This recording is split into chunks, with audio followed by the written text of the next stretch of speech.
E vamos lá para o nosso boizinho, né? Vamos ver como é que está. Então, a gente pegou os dados aí de produção, né? E a gente começa a ver aqui realmente uma produção maior. A roxa aqui, ela mostra a produção de 2024, a barra verde, a produção de 2023. Então, realmente uma produção um pouco maior, né? Mas já menor aqui em relação ao mês anterior, e a cotação não cai mais tanto. Lembra do que eu falei da curva de demanda para vocês, né? Quando o preço cai muito, a demanda cresce. Então, a demanda realmente cresceu, fazendo com que, em volumes mais próximos a esse patamar, a gente não tenha grandes quedas. Então, o boi aguentou aqui, caiu muito pouco, né? Em média no preço, e a cotação do ano passado já vinha caindo. Enquanto que esse ano a cotação, que é essa linha, né, do ano passado e desse ano, a cotação está caindo bem menos, começa a se estabilizar mais, ter mais resistência de queda. Quando a gente olha o lado das exportações, a gente vê novamente um recorde de exportações. Exportou muito bem, né? Em relação ao ano passado, preços bem menores, mas uma exportação muito boa que ajudou a aliviar o mercado interno. Então, houve esse efeito, então, ajudando a aliviar o mercado interno. E quando a gente olha em termos de mercado interno, as barras vermelhas são o que sobrou de carne aqui no mercado interno, a gente já vê um ajuste, diferente do mês de abril, onde houve um excedente de carne muito forte, aqui você vê um ajuste, o que ajuda também, ajudou bastante o mês de maio a se manter firme e não cair demais. Então foram as exportações muito boas, uma produção um pouco menor. Acredito, como eu comentei para vocês, né, que aqui nesse gráfico daqui, a gente começa, você veja que esses níveis máximos de exportação acima de 800 mil toneladas,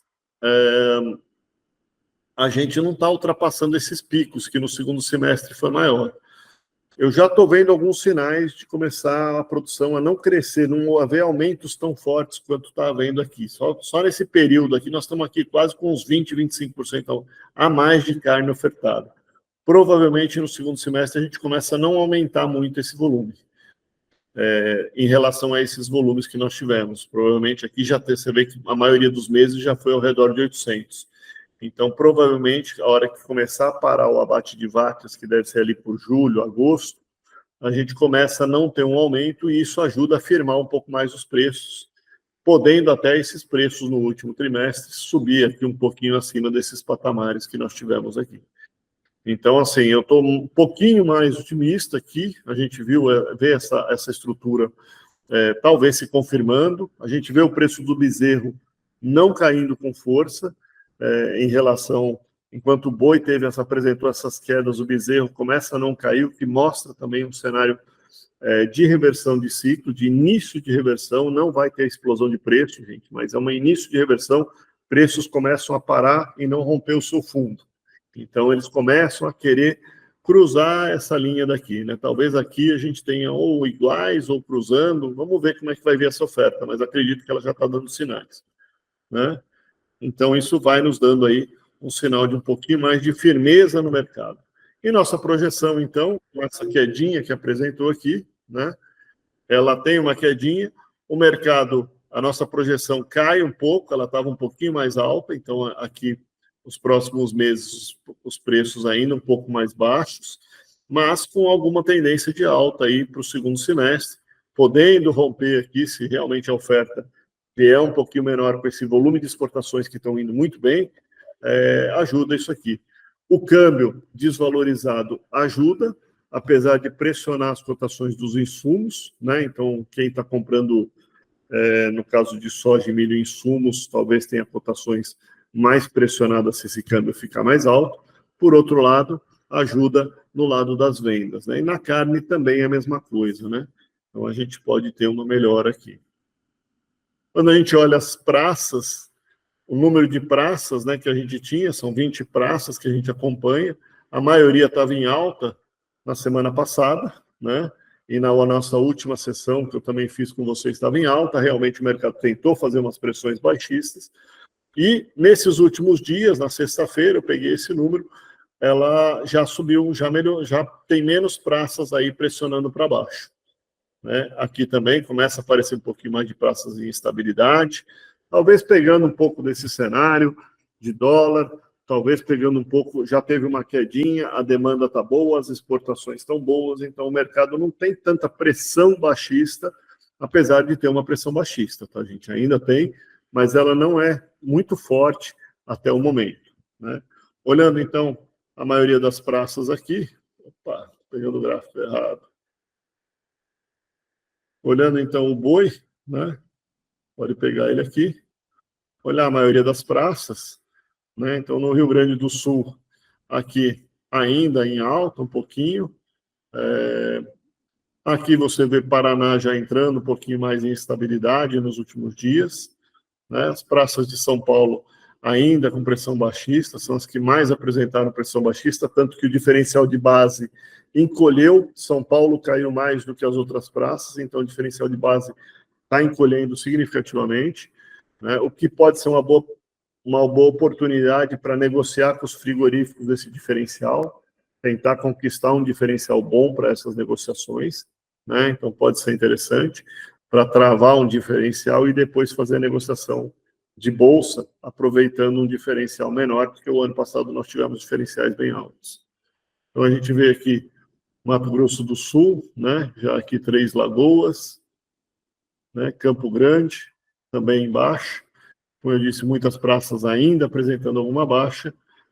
Aqui a Praça do Triângulo Mineiro, né? Você vê que aparentemente não é uma, se tiver alguma recuperação aí, é mais um mercado entrando em estabilidade, né? Aqui também, né? Mercado começando Goiás, também aqui, pintando um pouquinho de alta, né? Enfim, temos que acompanhar isso dia a dia para a gente poder estar olhando Mato Grosso, né? Também fazendo uma transiçãozinha aqui, né? Aqui a Praça de Colíder, né? E, por último, aqui as praças aqui em cima, né? Rondônia também entrando em estabilidade, Pará também entrando em estabilidade, Tocantins ainda com uma pressãozinha baixista, mas provavelmente equilibra aí com essas outras, né? Ou seja, o mercado parece estar tendo uma transiçãozinha, um pouquinho mais de estabilidade entrando no mercado aí, a pressão baixista diminuindo, né? A gente observa isso geral e muitas praças entrando no que a gente chama região de compra, né? Região que já está se aproximando de um fundo. Eu acho que esse mercado é um pouquinho mais estável. O câmbio ajuda também, ajuda a melhorar as exportações. Então, se a gente olhar o câmbio, vou pegar minha outra plataforma aqui, vou pegar aqui, deixar essa daqui, mas vou ter que voltar aqui depois. Mercado externo, nós vamos ver que a carne brasileira está 50%, quase 52% mais barata do que as outras carnes, do que os nossos concorrentes, ou seja, um patamar excelente aí de carne. E outra observação interessante que eu queria ver com vocês, aproveitar que eu vi ela agora aqui, isso aqui seria um gráfico que ele mostra para a gente.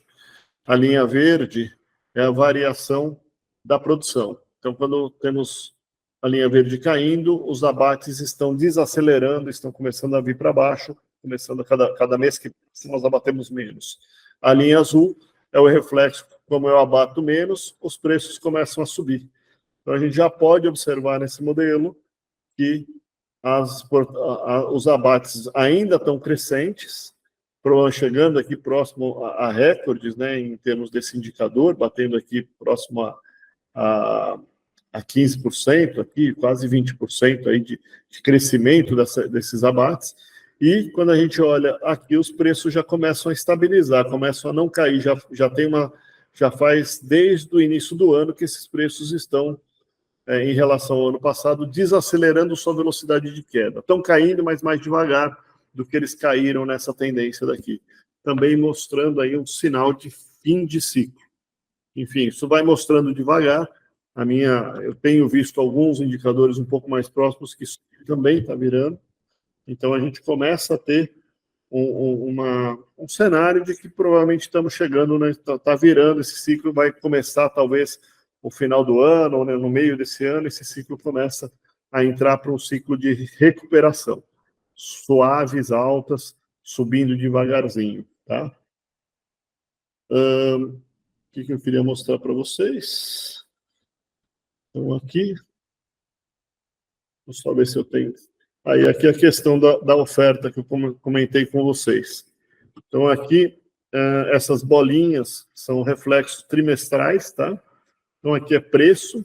Deixa eu aumentar um pouquinho para vocês verem melhor. Vai ficar pior até aumentar. Está muito longo. Mas aqui é preço e aqui é volume de abate mensal. Então, nós percebemos que esse volume de produção, né, quanto nós estamos abatendo no mês, o segundo trimestre e o primeiro trimestre desse ano, eles estão aí um pouco menores do que o do fim do ano passado. É possível no segundo trimestre a gente continuar com essas bolinhas por aqui, não andarem muito para cá, ou seja, se a gente aumenta o volume de abate, os preços tendem a cair. Então, veja, 2021, né?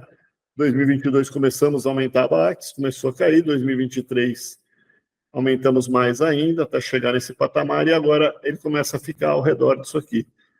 Vamos ver se isso confirmar, a gente vai ter provavelmente isso aqui mantendo por aqui, sem grandes crescimentos dessas bolinhas para lá, o que vai mostrar aí um bom desempenho. As exportações são similares às do finais do ano passado, que são essas bolinhas vermelhas, contra as amarelas do ano passado, do final do ano passado, também estão similares.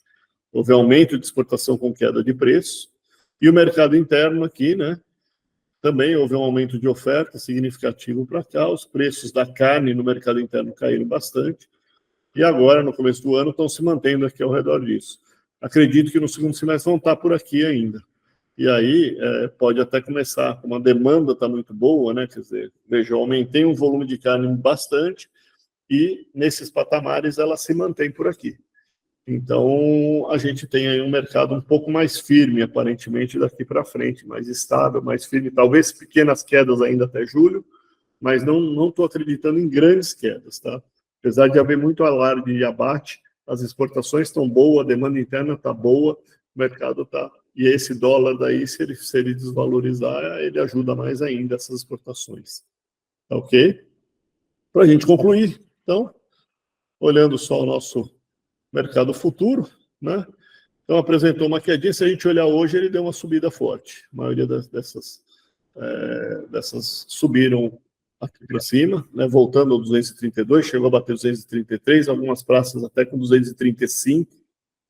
O outubro chegou a voltar, acho que quase a 240, talvez um pouco acima, né? Então, você veja aqui, né? Acima de 236, aqui a gente havia falado para vocês, tivemos essas oportunidades para o julho, né? Seria um bom patamar. Ele não voltou aos 236, mas de fazer essa estratégia, né? Comprar uma put, para baixo estou salvo, e se subir somente lá para cima, né? Acima de 255 é que eu iria perder esse dinheiro, custo de R$4. Então, enfim, algumas estratégias que poderiam ser adotadas aí.